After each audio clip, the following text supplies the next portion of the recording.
Baiklah, terima kasih atas kesempatan berikan kepada kami. Jadi pada kesempatan kali ini kami akan melanjutkan materi sebelumnya mengenai materi yang kedua, sebenarnya yang ketiga. Sebelumnya perkenalkan, nama saya Nimade Sri Erentini. Langsung saja kita mulai.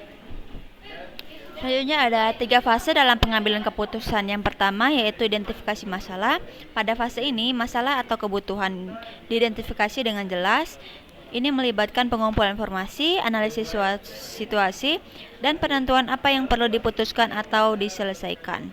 Yang kedua ada pengembangan alternatif. Setelah masalah diidentifikasi, langkah selanjutnya adalah mengembangkan berbagai alternatif atau opsi yang dapat diambil untuk menyelesaikan masalah tersebut. Ini termasuk pengevaluasi berbagai pilihan dan potensi dan dampaknya. Yang ketiga ada evaluasi dan pemilihan. Pada fase ini, alternatif yang telah dikembangkan dievaluasi berdasarkan kriteria tertentu seperti manfaat, risiko, biaya, dan dampak. Setelah evaluasi, keputusan akhir diambil dan diimplementasi dilakukan. Selanjutnya ada strukturisasi masalah keputusan berdasarkan teori Simon tahun 1977. Yang pertama yaitu ada identifikasi masalah, meliputi yang pertama pengakuan masalah, menyadari adanya masalah atau kesempatan yang memerlukan keputusan. Ini melibatkan pengamatan situasi, pengumpulan data, dan mengidentifikasi ketidaksesuaian antara keadaan saat ini dengan tujuan yang diinginkan. Definisi masalah, menetapkan dengan jelas apa masalahnya dan menguraikannya menjadi elemen-elemen yang lebih kecil. Definisi yang jelas membantu dalam menemukan solusi yang tepat. Yang kedua, pengembangan alternatif. Pencarian alternatif mengembangkan berbagai opsi atau solusi yang mungkin untuk masalah yang diidentifikasi. Melibatkan brainstorming dan pengumpulan ide yang bisa jadi solusi potensial. Evaluasi alternatif, menilai berbagai alternatif berdasarkan kriteria tertentu seperti biaya, manfaat, dan dampak potensial.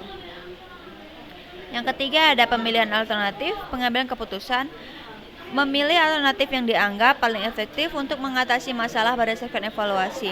Keputusan ini harus didasarkan pada analisis yang rasional dan pertimbangan yang matang. Implementasi dan tindak lanjut, mengimplementasikan alternatif yang dipilih dan memonitor hasilnya untuk memastikan efektivitas solusi. Ini juga termasuk melakukan penyesuaian jika diperlukan untuk mencapai hasil yang optimal. Selanjutnya kita masuk ke penguraian atau dekomposisi masalah. Hal ini merupakan proses penting dalam pemecahan masalah yang kompleks, yang melibatkan pemecahan masalah utama bagi bagian yang lebih kecil dan lebih mudah dikelola. Langkah pertama dalam penguraian masalah adalah mengidentifikasi dan mendefinisikan masalah utama secara umum. Setelah masalah utama ditentukan, langkah berikutnya adalah memecahkannya menjadi submasalah atau komponen yang lebih kecil dengan setiap submasalah mewakili aspek berbeda dari masalah utama. Setiap submasalah kemudian dianalisis dengan mengumpulkan data relevan dan menentukan penyebab serta dampaknya. Nah, setelah memahami submasalah, berbagai solusi dikembangkan dan dievaluasi untuk setiap submasalah. Solusi terbaik kemudian diintegrasi untuk menyelesaikan masalah utama secara keseluruhan. Implementasi solusi dilakukan dengan cermat, diikuti dengan pemantauan hasil untuk memastikan efektivitas. Dengan cara ini, penguraian masalah memungkinkan pendekatan yang lebih terstruktur dan terfokus, mempermudah pencarian solusi yang tepat dan implementasinya. Nah, berikut ada beberapa kepemilikan masalah, ada 5, yaitu yang pertama, menunjukkan tanggung jawab, yaitu menetapkan siapa yang bertanggung jawab dan memiliki wewenang untuk menangani masalah. Yang kedua, ada pemahaman masalah, memastikan pemilik masalah memahami dan menerima masalah, serta memiliki akses ke informasi yang diperlukan. Pengembangan solusi, menyusun rencana aksi, mengembangkan solusi, dan berkoordinasi dengan pihak terkait. Yang keempat ada akuntabilitas dan evaluasi, melaporkan hasil, mengevaluasi efektivitas solusi, dan melakukan perbaikan jika perlu. Dan yang terakhir ada implementasi dan pemantauan, yaitu melaksanakan solusi, memantau hasil, dan menyesuaikan jika diperlukan.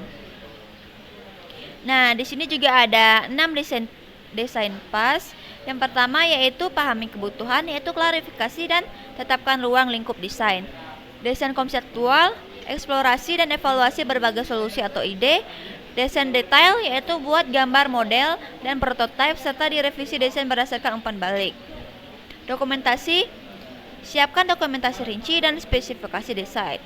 Yang kelima ada tinjauan dan finalisasi. Tinjau desain dengan pemangku kepentingan dan dapatkan persetujuan akhir. Dan yang terakhir ada persiapkan implementasi, yaitu pastikan semua rencana siap dan serahkan dokumentasi kepada tim pelaksana. Baiklah, sekian dari saya. Terima kasih. Baik, selanjutnya yaitu memilih sebuah prinsip pilihan. Prinsip kebutuhan yaitu pilih sesuatu yang paling sesuai dengan kebutuhan atau tujuan Anda saat ini. Fokus pada apa yang paling penting untuk Anda dalam situasi tertentu. Yang kedua adalah prinsip nilai, yaitu pilih berdasarkan nilai-nilai pribadi atau etika Anda. Ini bisa meliputi aspek seperti integritas, keberlanjutan, atau kontribusi sosial. Prinsip jangka panjang, yaitu pertimbangkan dampak jangka panjang dari pilihan Anda. Pilih sesuatu yang memberikan manfaat berkelanjutan atau berkontribusi pada tujuan jangka panjang Anda.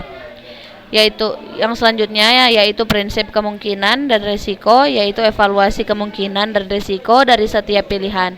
Pilih opsi dengan risiko yang dapat diterima dan peluang yang lebih besar. Selanjutnya ada prinsip efisiensi, yaitu pilih solusi yang paling efisien dalam hal waktu, biaya atau sumber daya lainnya. Yang terakhir yaitu prinsip keseimbangan, yaitu pertimbangkan keseimbangan antara berbagai faktor seperti pekerjaan dan kehidupan pribadi atau keuntungan dan kerugian. Selanjutnya yaitu mencari atau menghasilkan alternatif. Yang pertama yaitu definisikan tujuan, yaitu tentukan apa yang ingin dicapai atau masalah yang ingin diselesaikan.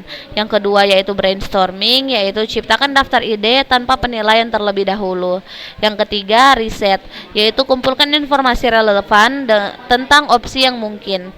Yang keempat yaitu evaluasi, gunakan kriteria seperti biaya, manfaat, dan risiko untuk menilai alternatif. Dan yang kedua terakhir yaitu uji coba. Jika mungkin uji beberapa alternatif kecil dan kumpulkan umpan balik.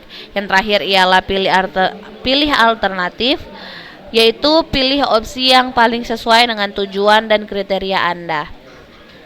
Selanjutnya ialah mengukur hasil akhir.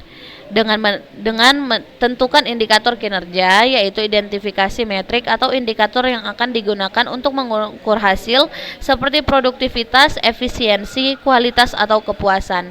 Yang kedua yaitu tetapkan target. Buat target yang jelas dan terukur untuk setiap indikator kinerja, misalnya meningkatkan kepuasan pelanggan sebesar 20% dalam 6 bulan.